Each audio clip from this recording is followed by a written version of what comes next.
Howdy guys and gals, Jet Scott here. I'm just going to let you know this video you're about to watch, which I am currently editing right now, took roughly 3 or 4 months to make. Mainly because I didn't want to put out a little piece here and a little piece there. I wanted to wait until the whole video was done. So you're going to see the Barracuda in various stages of assembly in this video. So just keep that in mind. I'm doing my best to make it as cohesive as possible. It's kind of a mess. And by the way, we are at my desk. You don't normally see me here. I'm normally outside. The only time you see me here is when we're in a live on my buddy Brian's channel, Dust Devil Garage, or Ryan Barsness, or whatever live I'm on. But yeah, I hope you enjoy the video. I hope it makes sense for you. I hope I can make it make sense in some sort of fashion. So please enjoy the video. I'll catch you guys here in a little bit. Oh, there's a BarelyCuda. Welcome back as always, guys. Jet Scott here, as always. And I'm going to take you on a quick tour of the BarelyCuda if you're not familiar with this car. This is a dirty old, beaten up, hokey pokey race car that we are trying to get back on the track.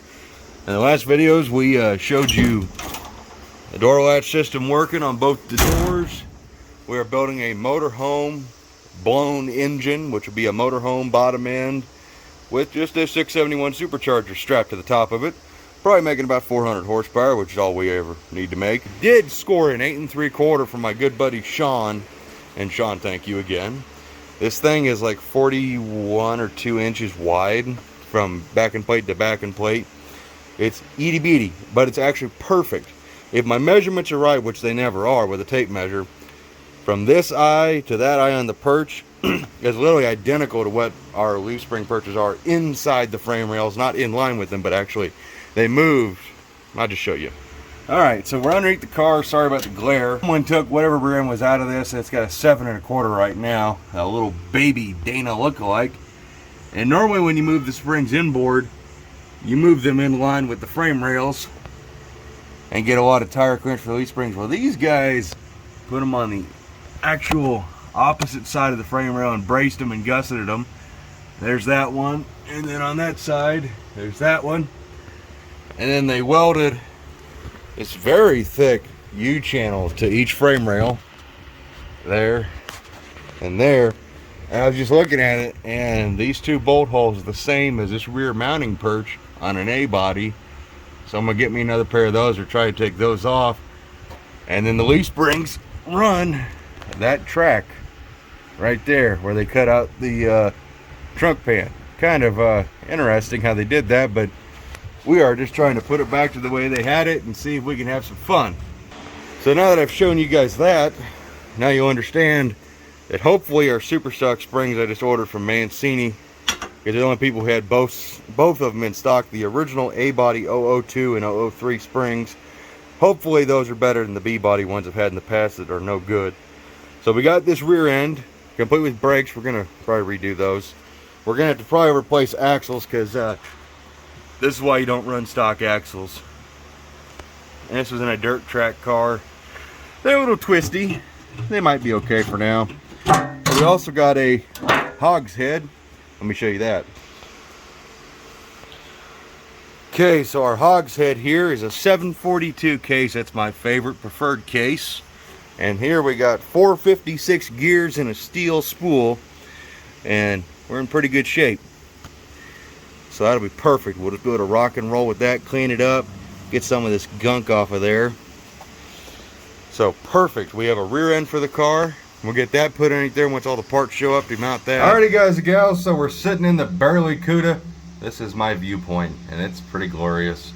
So we're gonna hand the camera off to Anna. We have the seat mounted. Now, go ahead, just for the folks at town and at home, I want them to see how big I feel in this thing. I feel huge. I feel like a gorilla.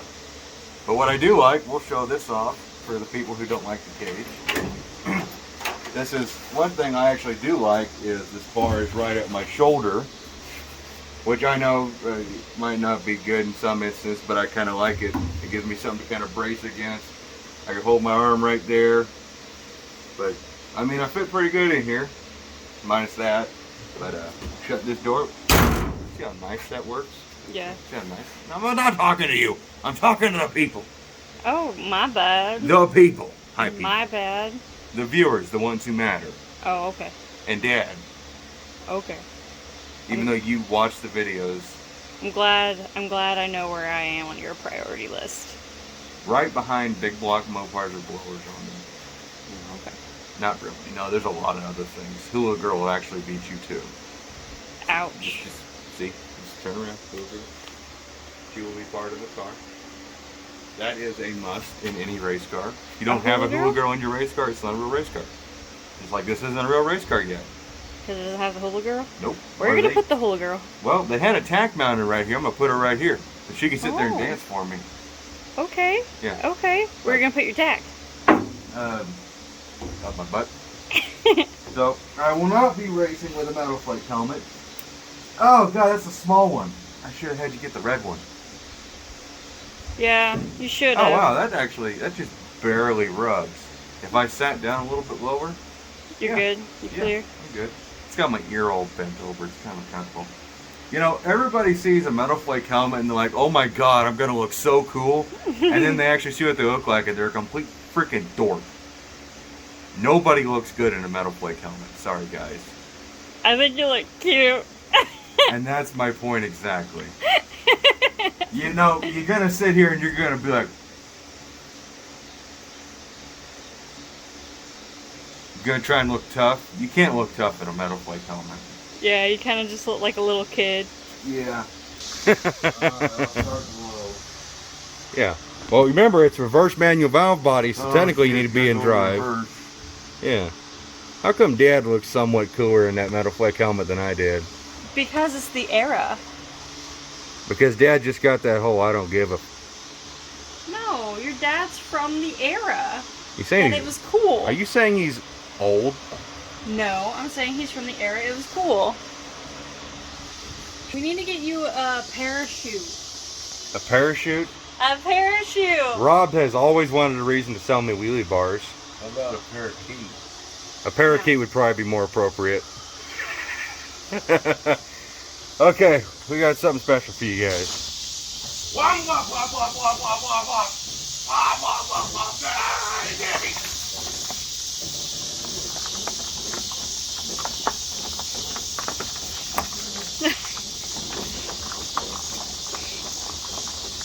Alright, try and get out. This is Dad trying to crawl out. There's no being graceful. You might want to leave that helmet on, Dad. Yeah. I'm going to be here just in case Dad hits the ground.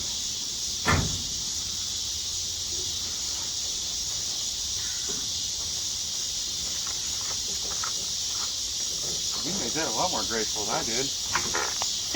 Well, that was appropriate.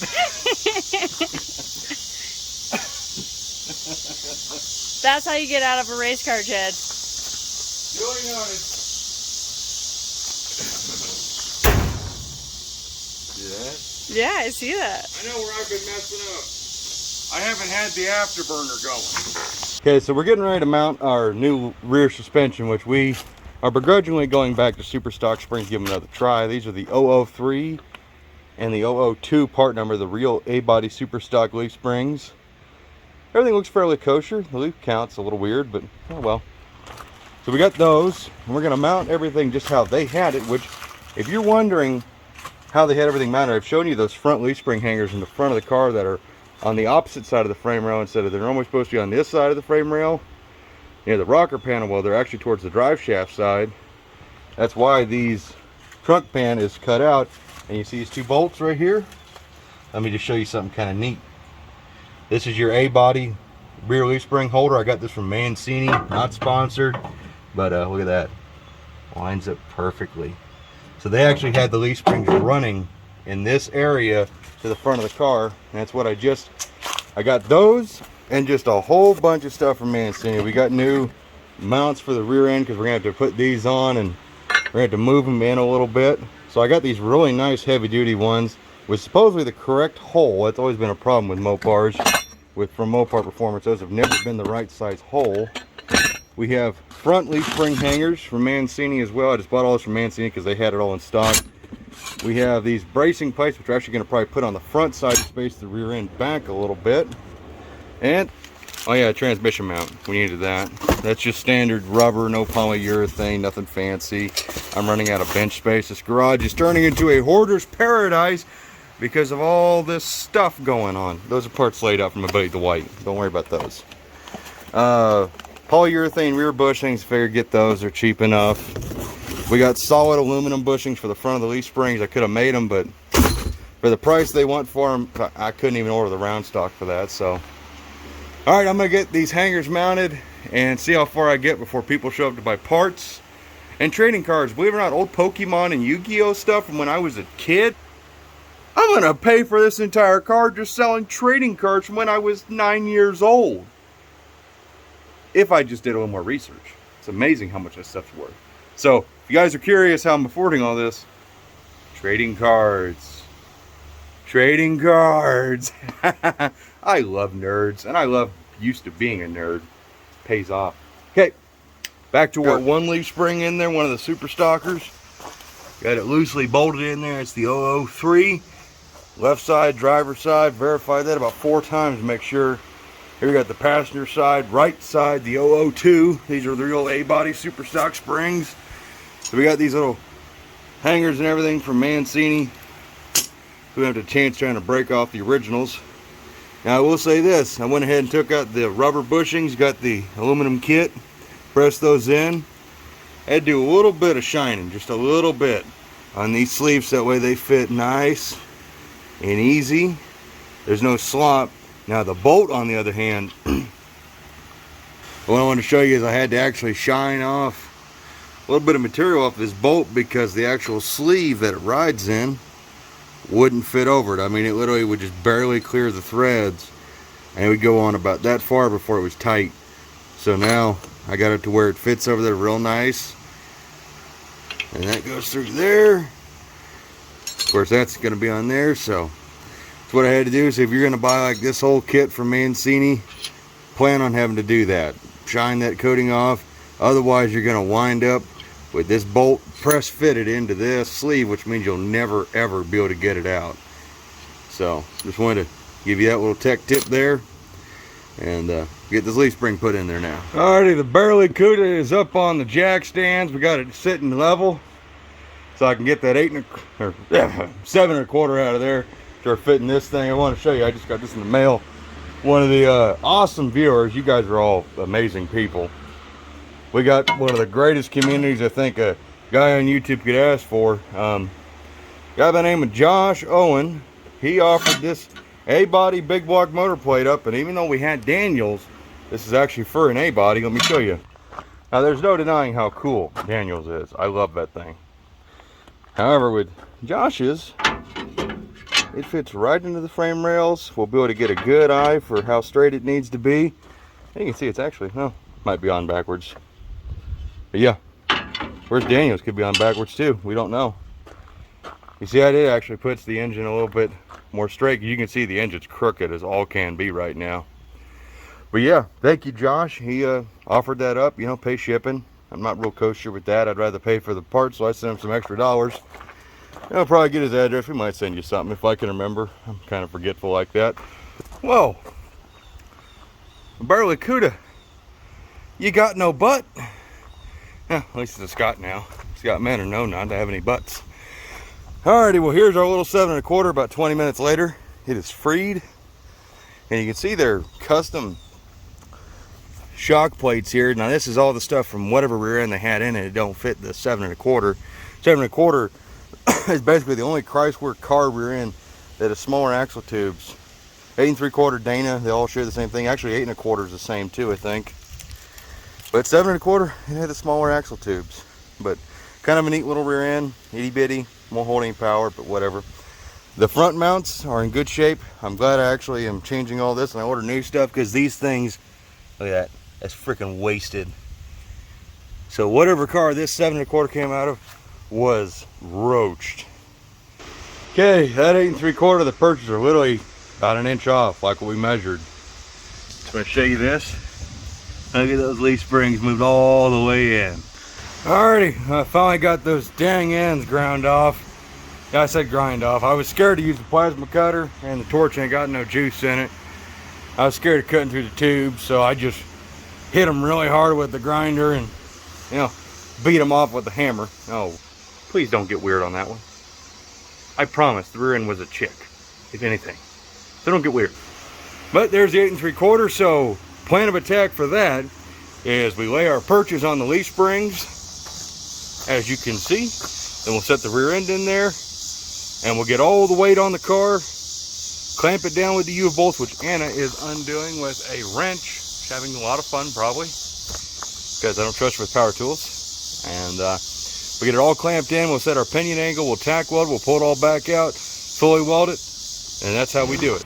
Alrighty, guys and gals, here's your little update. Dad just got home from work, and we are measuring and dialing in this 8 3/4 rear end. It might be just a little bit too narrow, but that's nothing a hokey wheel spacer won't fix. I mean, have you seen the rest of this car? So I think a wheel spacer won't hurt nothing. It'll just be small enough, because we got 7 inches of back spacing on those wheels, and we're kind of right at the what are we at for measuring from the frame rails? 5.5. Said 5.5. Maybe 5 3/4 when it's said and done. Yeah, so we're measuring from the face of the brake drum to the frame rail on either side. Hopefully get it centered. That's what we're working on right now. And this dang little pin fell out of the rear end, and even though it's got a spool, came from a circle track car, so they were still running the stock tapered bearings. So I got to put this back in, which means tearing everything back apart, which will be fun. But we can do that after we get everything tack welded where it needs to be and getting the pinion angle set. Oh, we got cheap Amazon fuel cell. You go that way 1/4. My way. All right, guys and gals, so we actually have everything set up. The rear end is centered, and we have paint marks there to make sure it don't move. That is not my weld, by the way. That was from the dirt track guys. So we got to jack this side of the car up a little bit more before we get the other 15 by 14 on. We actually went ahead and used one of my tractor tubes on the other wheel. It isn't really wide enough, but it will inflate the wheel and give us an idea where it needs to be. We beat in that part of the quarter panel. Now, of course, this is going to settle back a little bit further, but this will at least get the car back on all fours. But with the narrowed rear end, that's what we're looking at now, just barely tucked. The tread, yeah, I mean, we got a pretty good air gap, but okay, we're back with the BarelyCuda. And you'll see there's a bumper on there. I went ahead and mounted the bumper. I made some aluminum spacers in there. Solid mounted that on both sides. Made them exactly the same. Tightened them up. We got the same gap on both sides. And I made a bracket up underneath here. You ain't gonna be able to see it worth a crap. But this rear bumper has little washers welded to the bottom of it. And I'm just gonna use that. And this side, nice and solid. We're getting ready to make that side. So what we got is a little piece of flat strap here, 6 inches long, and then our excess, this will become all wily bent like an S to see if we get you up in there, kind of like that. Now it's going to be all weird and crooked for you guys to see that, but that's what we're making. Solid mount the bumper, because screw buying a bumper or bumper brackets. The car is actually starting to kind of settle with the super stock springs, but the leaf springs are still in the wrong location. You don't want your hangers pointing forward at all. They need to be cocked to the back, and ideally 45-degree angle towards the back. Basically the opposite of this, facing that way, but more. Mancini, they're sending us the right leaf springs. Well, that should fix the issue. We're also going to experiment with, look at that gap. Also going to experiment with putting an E-body super stock leaf spring hanger in the front, which is 2 inches longer than the A-body stuff, which should move the rear end back 2 inches, which might make it a little too close to the back wheel well, but just trying to get the tires center located. I'm going to show you.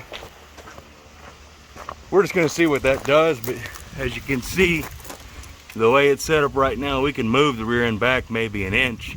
I don't know about the whole 2 inches, but we'll see what happens. But my buddy Sean, he brought me 2 bumpers to Jesse's Mopar show, which you guys would have seen that video. He also brought me some grill pieces in case we decide we want to go that route. So we got 3 of those. We got the 2 headlight bucket areas. we're just going to play around with that, see if we want to do that look or not. Alright, I'm going to get back to making stuff to mount the bumper.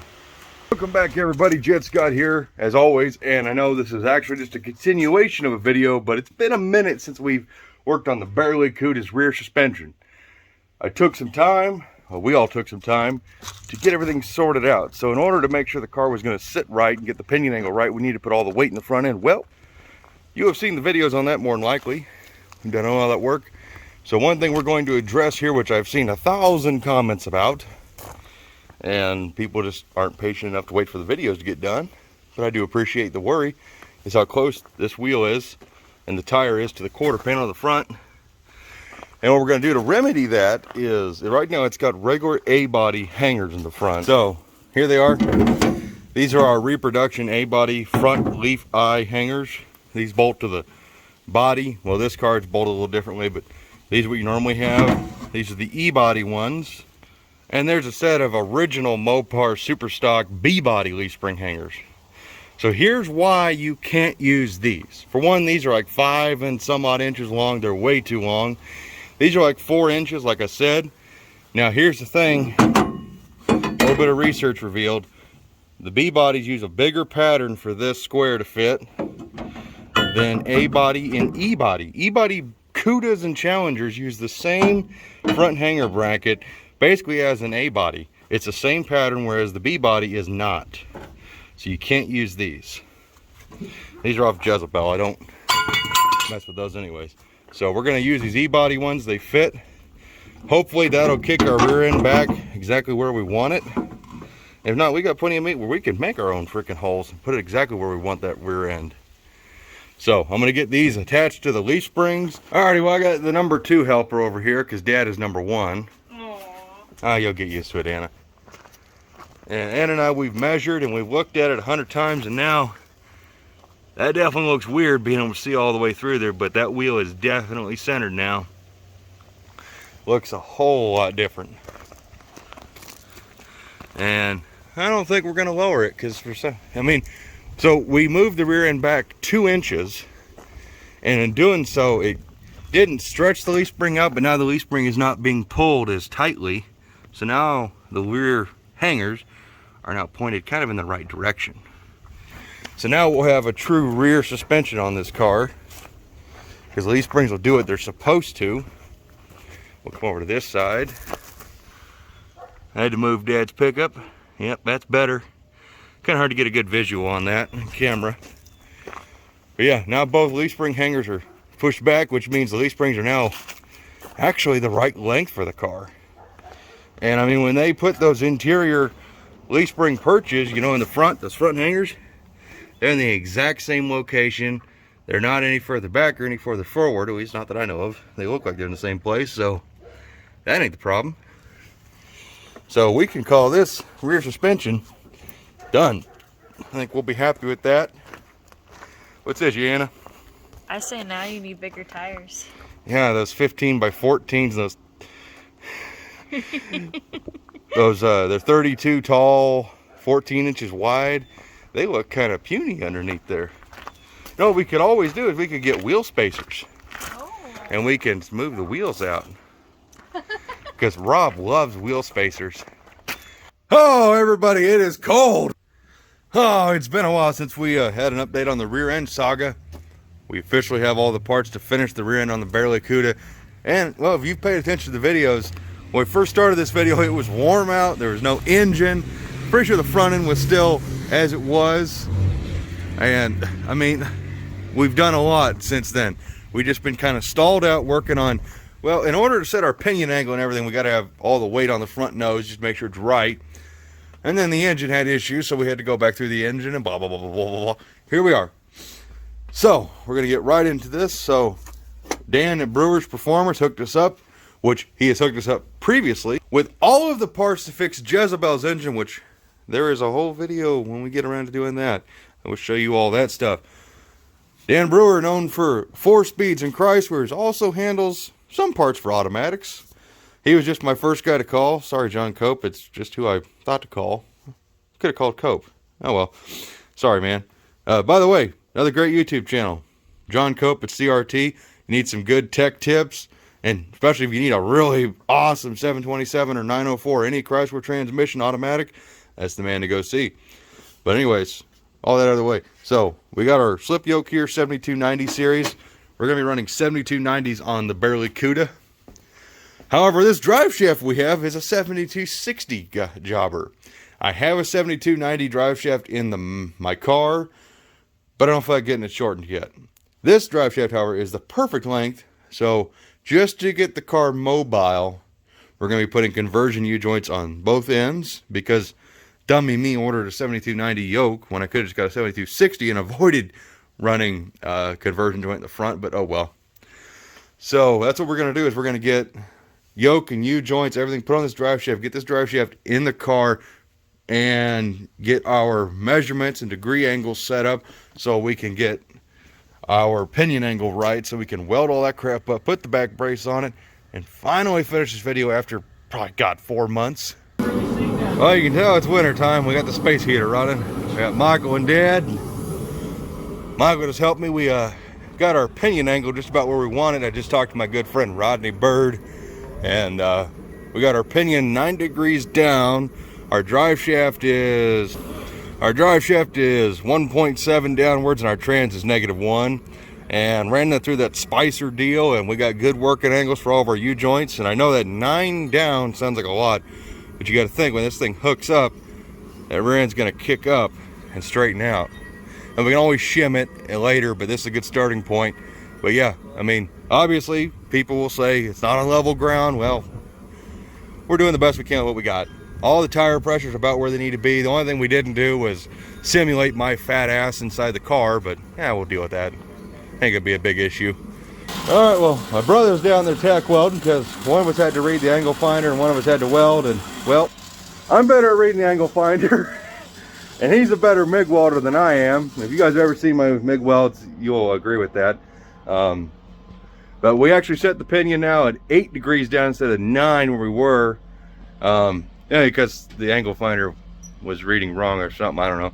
We re-verified everything, everything's good. Michael just got the perches tacked.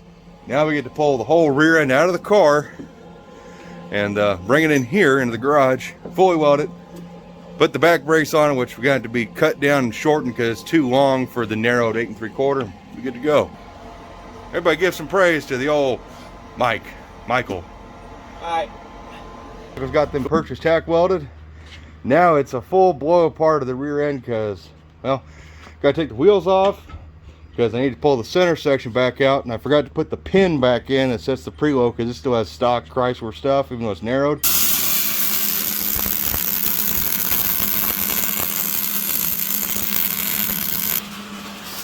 What says you, Dad? Super welder man at work. We do. Look at that head. Don't look at that head too much. Let's get yourself a beanie. This one of them welding beanies. I got my little hat over there I've been wearing.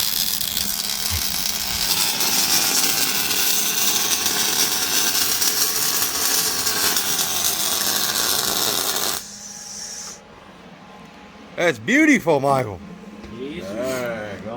Look at that scald. That is a scald. Oh yeah, guys say you'll warp the housing if you put too much heat into it.